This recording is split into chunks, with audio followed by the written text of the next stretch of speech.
पहिली प्रॉपर्टी आहे vapour pressure, दुसरी सरफेस टेन्शन आणि तिसरी अर्थातच विस्कॉसिटी. पहिली बघूया आपण property. It is vapour pressure.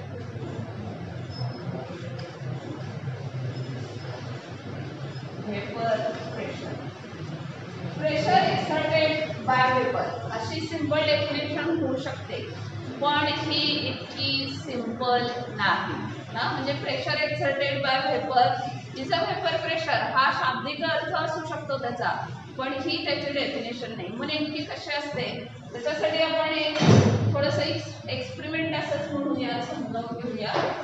समजा एक कंटेनर आहे, याच्यामध्ये आपण एक लिक्विड घेतलेले आहे. घरी आपण बघा बऱ्याचदा ग्लासवर पाणी येतो. समजा ते ग्लासवर पाणी पिणं झालं नाही, अर्धा ग्लास पिलं जातं, मग आपण झाकून ठेवतो ना तो ग्लास, आणि थोड्या वेळाने उघडून बघा त्या झाकणाला खाली ड्रॉपलेट्स दिसतात तुम्हाला. म्हणजे ही प्रोसेस आपोआप कंटिन्युअसली सुरू असते. तिथं काय झालं, कंडेन्सेशन. कंडेन्सेशन कुणाचं झालं, जे वॉटर व्हेपराइज झालं होतं त्याचं कंडेन्सेशन तुम्हाला त्या झाकणाला दिसतं. म्हणजे तिथं बघा ऑटोमॅटिक प्रोसेस चालू आहे. तुम्ही हीट दिली होती का त्या ग्लासला, अजिबात नाही, तरी पण व्हेपरायझेशन झालं. थंड काही ठेवलं होतं का, किंवा त्याला आपण उचलून फ्रीजमध्ये वगैरे ठेवलं का, नाही, तरी पण कंडेन्सेशन झालं. म्हणजे हे ऑटोमॅटिक प्रोसेस सुरू असते. नेमकं कसं आहे हे बघा. तर हे जे सरफेसचे मॉलिक्यूल आहे,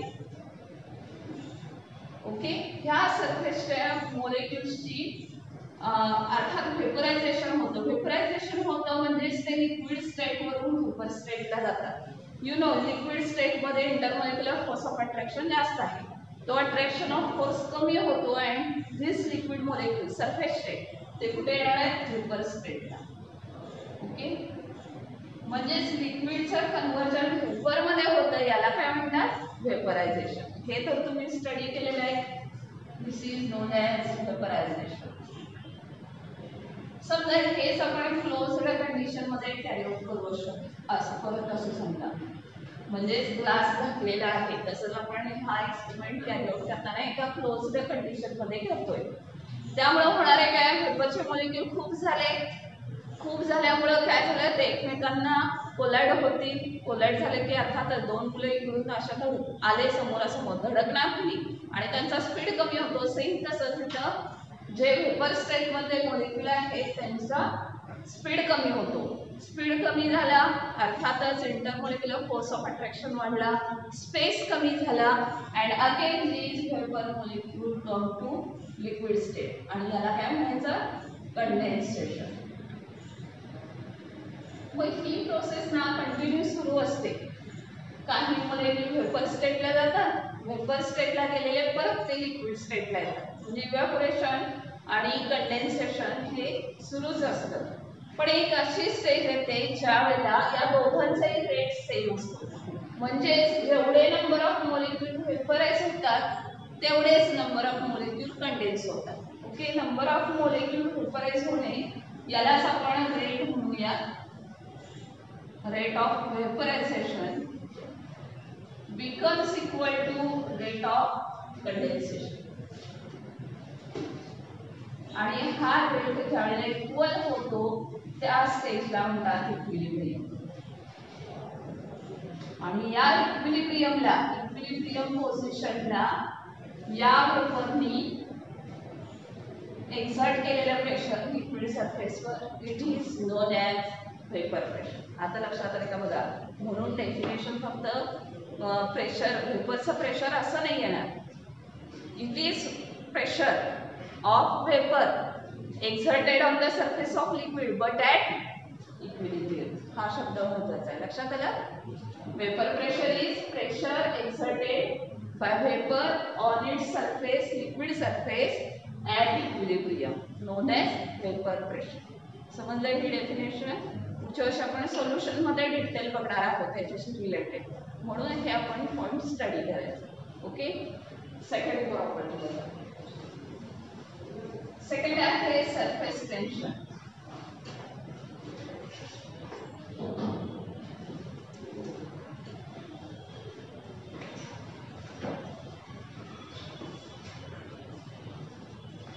सरफेस टेन्शन त्याच्यासाठी सुद्धा आपण एक कन्सिडर करणार आहोत कंटेनर, ज्याच्यामध्ये लिक्विड आहे. लिक्विड मध्ये असंख्य मॉलिक्यूल आहेत. सगळे मॉलिक्यूल सारखेच आहेत बरं का आर्किटेक्चरमध्ये, पण आपण यांना दोन गटात विभागू शकतो. कुठल्या दोन गटात? तर एक मॉलिक्यूल जो बल्कमध्ये असणार आहे, आतमध्ये असणारा, मीडियम मध्ये, आणि एक मॉलिक्यूल जो अगदी सरफेसला असणार आहे. एकच असणार नाही, सरफेसला असंख्य मॉलिक्यूल आहेत. म्हणजे दोन गटात विभागणी होऊ शकते, सरफेसचे मॉलिक्यूल आणि बल्क मॉलिक्यूल. हे लक्षात आलं? आता बल्क मॉलिक्यूल म्हणजे अर्थात तो बल्क मध्ये आहे, म्हणजे surrounded by so many molecules, सगळ्या बाजूने त्याला सराउंड झालेले आहे. आणि तुम्हाला माहिती आहे intermolecular force of attraction is there, less आहे लिक्विड मध्ये, पण आहे. येस, म्हणजे याच्यावर एक प्रकारचा फोर्स सगळ्या बाजूने ऍक्ट होत असतो, सगळ्या बाजूने त्याला खेचलं जातं, पण तो हलेलदार असा नाही. सगळ्या बाजूनी सगळीकडून एकसारखं त्याला खेचलं जाते.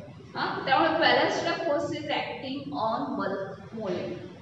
पण सरफेसच्या मॉलिक्यूलच्या बाबतीत असं होते का बघा, सरफेसच्या मॉलिक्यूलच्या बाबतीत याला फक्त आणि फक्त खालून खेचणारे आहेत मॉलिक्यूल, बरोबर आहे. अजून थोडे इकडं पॅरलल असू शकतं, पण वरती काय आहे का त्याला फोर्स नाही. लक्षात येते का बघा, सरफेसचा मॉलिक्यूल इट इज सराउंडेड हाफली, फक्त खालून बॉटमनं त्याला सराउंड झालेलं आहे, त्यामुळे त्याला खाली खेचणारा फोर्स खूप आहे, वरून अजिबातच काही नाही. असं प्रत्येक मॉलिक्यूल असणार आहे. प्रत्येक मॉलिक्यूल सरफेसचा सगळे खाली खेचल्यासारखं असतं, म्हणजे ते अंडर सर्टन टेन्शन सरफेसच्या मॉलिक्यूलवर इम्बॅलन्स्ड फोर्स ऍक्ट करत असल्यामुळं त्यांच्यावर एक प्रकारचं टेन्शन आहे. आणि हे टेन्शन त्यामुळं ते एक स्ट्रेचड मेम्ब्रेन सारखं ऍक्ट होतं. स्ट्रेचड मेम्ब्रेन तुटल्यावर फुगा तुम्ही ताणून बघितलं असेल बऱ्याचदा, त्याला म्हणायचं स्ट्रेचड मेम्ब्रेन. ते आपण स्ट्रेच करतो ना, तसं लिक्विडचं सरफेस हे एका स्ट्रेचड मेम्ब्रेन सारखं काम करतं. का? कारण प्रत्येक सरफेसच्या मॉलिक्यूलवर खालून खेचणारे फोर्स आहे, इनबॅलन्स्ड फोर्स इज देअर, आणि त्यामुळेच it act as stretched membrane. आणि सतत हे जे टेन्शन असतं मॉलिक्यूल सरफेस मॉलिक्यूलवर, it is known as surface tension. ही थिओरिटिकल माहिती झाली. डेफिनेशन लिहिताना असं नाही लिहायचं. डेफिनेशन कशी आहे बघा याची, it is the force acting perpendicular. Force acting आहे, कोणावर ऍक्ट होते? सरफेस ऑफ लिक्विडवर. परपेंडिक्युलरली ऍक्ट होतो पर युनिट लेंथ. लक्षात येते का बघा definition, it is the force acting perpendicular to surface of liquid per unit length. समजलं? सरफेस टेन्शन ही प्रेशर सारखीच आहे डेफिनेशन, पण प्रेशर कसं असतं? Force acting per unit area म्हणतो ना आपण, बरोबर आहे का? पण हे तसं नाही, force acting per unit length. मग याचं युनिट काय असेल रे?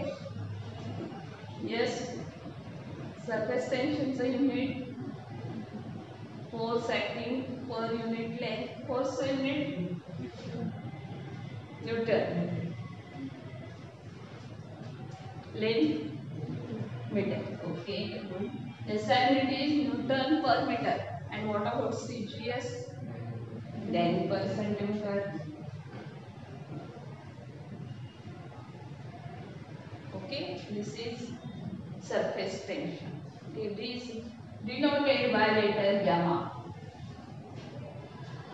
तुम्ही लॉग टेबल खरेदी केला नसाल, अजून तुम्हाला लॉग टेबल शिकवलेलं नाही आहे, तर ज्यावेळेला लॉग टेबल खरेदी कराल त्यावेळेला आणला की सुरुवातीला पूर्ण वाचून काढा. का सांगते माहितीये का? कारण सुरुवातीचं काही तुमचे जे डायमेन्शन्स आहेत फिजिक्स मधले ते दिलेले आहेत, फॉर्म्युला दिलेले आहेत, आणि अतिशय महत्त्वाची माहिती म्हणजे हे नोटेशन्स. जसं की ABCD असं झेड पर्यंत आहेत की नाही, तसे लॅटिनचे अल्फाबेट्स आहेत. अल्फा, बीटा, गॅमा, डेल्टा असा टू ओमेगा शेवटचा, त्यांचा झेड म्हणजे ओमेगा. ते सगळे लेटर वाचून काढा. बरेचसे तुम्हाला त्यातले झालेले आहेत, पाय, साय, थीटा, इटा असे लेटर हे झालेले आहेत. तर हे जरा वाचून काढा, कारण बरेचसे सिम्बॉल आहेत. स्लॉश हे तुम्हाला आता 11वीला स्टडी करणार आहात. बऱ्याचदा काय असतं काय, हे तुम्हाला माहिती असतं, बट व्हॉट इज धिस हे माहिती नसतं. हा, म्हणून त्याचं नावं कळावीत म्हणून हे थोडं वाचा. ज्यावेळेला लॉकटेबल खरेदी करायला नवनीतचा वगैरे असेल तर त्यात असते. तुमच्या प्रायव्हेट क्लासच्या सर्क्युलेशन मध्ये फक्त लॉकची पानं दिलेली असतात, ते घेऊ नका. नवनीतचा खास करून आला त्याच्यामध्ये मग ही सगळी तुम्हाला अल्फाबेट्स सगळे मिळतील वाचायला. ओके, तर हे झालं सरफेस टेन्शन बद्दल. मग हे नेमकं तुम्हाला दिसतंय कुठं कुठं, तर सगळ्यात महत्वाचं म्हणजे सरफेस टेन्शन मुळे लिक्विडचा ड्रॉप हा स्पेरिकल असतो. ऍक्च्युली तो पडताना थोडासा म्हणजे ऍड मध्ये असा दाखवला बघा, ग्रॅव्हिटेशन मुळे थोडासा तो आकार वेगळा होतो, but actually it is spherical. तो कधीही त्रिकोणी म्हणजे प्रिझम सारखा अजिबात नसतो. त्रिकोण सारखा बघितलंय का कुठला लिक्विड ड्रॉप पडताना? कुठलेही घ्या एक्झाम्पल, पेट्रोल, ऑइल, वॉटर, काही घ्या. क्यूब सारखा आहे का कधी? असाही नाही दिसला. असा कधी दिसला का डाग असे असला पण नाही कधी दिसला. लिक्विड ड्रॉप हा पडताना स्पेरिकल शेप घेतो का? कारण आहे सरफेस टेन्शन. प्रत्येकालाच टेन्शन नको असते, कोणालाही नको असते, आपल्यालाही नको असतं. रिलॅक्स राहणं आवडतं. जस्ट लाईक दॅट लिक्विडचा ड्रॉप जर समजा त्रिकोणी झाला, चौकोणी झाला, आणखी काही आकार त्यानं जर घ्यायचं ठरवलं, ॲक्वायर करायचं ठरवलं, तर सरफेस एरिया मोजा. सेम व्हॉल्यूम असेल, समजा ह्यांचं व्हॉल्यूम सेम आहे, पण सरफेस एरिया मोजा. सरफेस एरिया सगळ्यात कमी स्फिअरचा होतो. सरफेस एरिया कमी, सरफेस टेन्शन कमी. लक्षात येते का? कारण ती सरफेसला ऍक्ट होणारी क्रिया आहे. सरफेस टेन्शन कमी होणं याच्याकडेच त्या लिक्विडचं लक्ष असणार आहे, आणि त्यामुळेच लिक्विड एव्हरी लिक्विड कुणी असू दे, ड्रॉपलेटचा आकार हा स्पेरिकलच असतो सरफेस टेन्शन. आणि कुठं वापरता येतं बघा, सोपची ऍक्शन जी आहे, सोप किंवा डिटर्जंट, हे वापरतो आपण. त्यावेळेला ऍक्च्युली काय करतो बघा, आपण ज्यावेळेला पळलेले कपडे असतील किंवा तेलकट भांडी असतील, ज्यावेळेला आपण सोप अप्लाय करतो, तुम्ही जर बघितलं असेल काही ऍड मध्ये पण दाखवतात बघा, असं डर्ट टाकलेली असते आणि नंतर थोडासा सोपचा जस्ट हात डीप केला की ते बाजूला झालं. ऍक्च्युली ऍड त्यांनी ते त्यांचं जर्म बाजूला जातात असे केलेले, बट सरफेस टेन्शन तिथे ऍक्ट होतं. लक्षात येतं का? हे जे सोप किंवा इतर जे आहेत हे सरफेस टेन्शन कमी करतात. सरफेस टेन्शन कमी झाल्यामुळं ते पसरायला जास्त मदत होते. मी जो सोप डिटर्जंट ऍड केलाय तो, आणि ते मग क्लिनिंग सगळं ते एकत्र करणे. तुम्हाला ही सोपची ऍक्शन कदाचित 9वीला वगैरे झाली असेल, ते पूर्ण ते टेल एक हेड एक असं काढलं असेल. आणि परत पुन्हा 12वीला आहे तुम्हाला डिटेलमध्ये, तिथं आणि स्टडी करणार आहात. आता एवढं लक्षात घ्या, सोप आणि डिटर्जंट ऍड केल्यामुळे सरफेस टेन्शन कमी होतं, पाणी पसरायला मदत होते, जास्त करून ते डर्ट कलेक्ट करायला मदत होते, आणि यू कॅन क्लीन युटेन्सिल्स किंवा क्लोथ्स. ओके, आणखी कुठं उपयोग होतो? बरेचसे स्प्रेइंग एजंट जे आहेत कुठलेही कन्सिडर करा, अगदी पेस्टिसाइड पासून आता तुमचं इथं स्टरिलाइज करायला वापरलं जातं ते, कोणतेही स्प्रे असू दे, त्याच्यामध्ये एक स्प्रेइंग एजंट असा असतो ज्याचं सरफेस टेन्शन कमी असतं. सरफेस टेन्शन कमी असल्यामुळे काय होतं, ते फवारणी करायला बरं जातं. समजा पाणी आणि दुसरा एक सरफेस टेन्शन कमी असणार, असं दोन्ही जर कम्पेअर केला, नुसतं पाणी भरून मारलं तर ते एका ठिकाणी साचतं बघा, म्हणजे उगाच असं पाणी झाल्यासारखं असं साठल्यासारखं होतं. पण तेच त्यात जर खास स्प्रेइंग एजंट तो असेल ज्याचं सरफेस टेन्शन म्हणजे जे कमी करतं असं जर असेल, तर ते स्प्रे होतं. तुम्ही जे काय मारणार आहात, मग ते एखादं पेस्ट कंट्रोलसाठी असू दे पेस्टिसाइड, किंवा आपण आता जे सॅनिटाईज करायला वापरतो ते सॅनिटायझर असेल, ते जर स्प्रे झालं तर जास्त फायदेशीर आहे. कारण ते झाडाच्या प्रत्येक पाटला पोचणं किंवा तुमच्या बेंचच्या प्रत्येक पाटला जास्त चिकटणं हे जास्त आवश्यक आहे, म्हणजे स्प्रे होणं आवश्यक आहे. आणि इथं प्रॉपर्टी वापरली जाते ती कोणती? Surface tension. लक्षात आलं हे सरफेस टेन्शन कुठं कुठं वापर होतो ते? ओके, पुढचं बघूयात आपण. पुढची प्रॉपर्टी आहे विस्कोसिटी.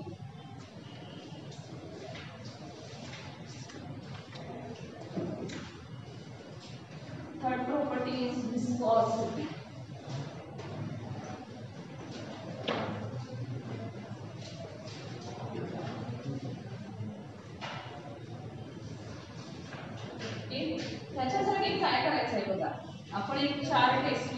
आता घेणार आहोत.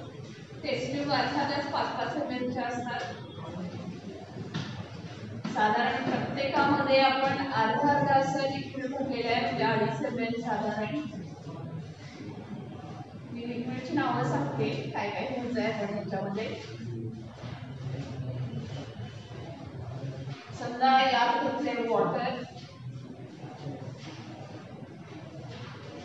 याच्यामध्ये वॉटर. सेकंड मध्ये आहे पेट्रोल. थर्ड मध्ये आहे हनी. हनी माहितीये मध, लिक्विड ना का सॉलिड आहे? लिक्विड आहे. आणि लास्ट ह्याच्यात घेतले castor oil. Do you know castor oil? Castor oil एरंड तेल असं म्हणतात. It is highly dense. आपण जे नेहमी तेल वापरतो त्याच्यापेक्षा खूप डेन्स असतं, जस्ट लाईक हनी. मधासारखंच असते, डेन्स असते. ओके. आणि समजा हे 4 टेस्ट ट्यूब मी तुम्हाला टेबलवर सांडायला सांगितलं. जस्ट प्रिंट करा, सगळ्या टेस्ट ट्यूब रिकाम्या करा. काय होणार आहे बघा. पहिली टेस्ट ट्यूब पाणी अर्थात पसरणार आहे थोडंफार. पेट्रोल थोडं जास्त किंचित पसरेल आणि थोड्या वेळाने ते उडून सुद्धा जाईल. होय ना. पेट्रोल कोलाटेक आहे, थोड्या वेळाने ते उडून येईल. बट व्हॉट अबाउट हनी? तुम्ही टाकलं तर साधारण गोलाकार पसरतं, फार नाही असं पाण्यासारखं फार पसरणार नाही. ओके. कॅस्टर ऑइल सुद्धा असंच फार पसरणार नाही ते, तर तेलांसारखं असं घुंगळून जाणार नाही टेबलवरून. ओके. मग बघा, मी घुंगळून जाणे हा शब्द वापरला की स्लायडिंग होतात. मी ज्यावेळेला ही टेस्ट ट्यूब फिल्ड करते, फिरकी करते, त्यावेळेला पाणी सांडतं म्हणजे नेमकं काय होतं? फ्लो होतो. फ्लो होताना कसं होणार आहे? एक लेअर येतात घसरत, एकावरून एक लेअर. बरोबर आहे. आणि हे लेअर फ्लो होतात. हे लेअर फ्लो झाले की ते पसरतात. पण काही लिक्विड असेल तर हे फ्लो होत नाही, म्हणजे त्याला काय झाला? अडथळा आला. Resistance to flow. काय झालं? अडथळा आला फ्लो होण्यासाठी. लिक्विड फ्लो होण्यासाठी अडथळा येतो. का आला अडथळा? तर हे लेअर ज्यावेळेला एकमेकावरून घसरत असतात त्यावेळेला या 2 लेअर मध्ये फोर्स ऑफ फ्रिक्शन ऍक्ट करतो. Friction force is acting here. आणि तुम्हाला माहिती आहे फ्रिक्शन जास्त असेल तर अर्थातच फ्लो होणार नाही, म्हणजे स्लायडिंग होणार नाही किंवा घसरणार नाही. बरेच तुम्ही याच्या आधी कारणं वगैरे म्हणजे सायकलच्या किंवा गाड्यांची चाकांना डिझाईन केलेले असते का, तर ते घसरू नये. याच्या उलट बेरिंग घातलं जातं. कशामध्ये? गाड्यांमध्ये किंवा सायकलच्या चाकांमध्ये बेरिंग असतं. कशासाठी? तर ते चांगलं स्लायडिंग व्हावं जास्त. बरोबर आहे का? म्हणजे फ्रिक्शनचं बघा दोन्ही पद्धतीने, काही ठिकाणी कमी करावं लागतं फ्रिक्शन, काही ठिकाणी ते वाढवावं लागतं. मग इथं काय झालंय? फ्रिक्शन होतं लेअर मध्ये. फ्रिक्शन वाढलं की काय होणार? अर्थातच फ्लो कमी होणार, म्हणजेच रेझिस्टन्स झाला. फ्लोला अडथळा आला. It is nothing but viscosity. Viscosity is property of liquid in which there is resistance to flow. ते लिक्विड फ्लो होण्यासाठी अडथळा येतो. Why? Due to friction between layers. त्या लिक्विडच्या मॉलिक्यूलच्या लेअर मध्ये फ्रिक्शन मुळे तो लिक्विड फ्लो होण्यासाठी अडथळा येतो. and this property is known as viscosity. आणि त्यामुळेच हे 2 जे आहेत त्यांना अडथळा आला, त्यामुळे हे जास्त पसरले नाही. These are highly viscous. लक्षात आलं का? त्यामुळे हे विस्कस आहे. या विस्कॉसिटीचं नाव युनिट थोडंसं वेगळं आहे, लक्षात ठेवा. पॉइस. मल्टिपल चॉईसला किंवा व्हेरी शॉर्ट आन्सरला विचारलं जाऊ शकतो. Poised is unit of viscosity. आणि सिम्बॉल आहे इटा. Symbol is, it is denoted by eta. लक्षात आलं? This is about viscosity. मग आपण कुठं कुठं होतो मी आता सांगितलं बघा.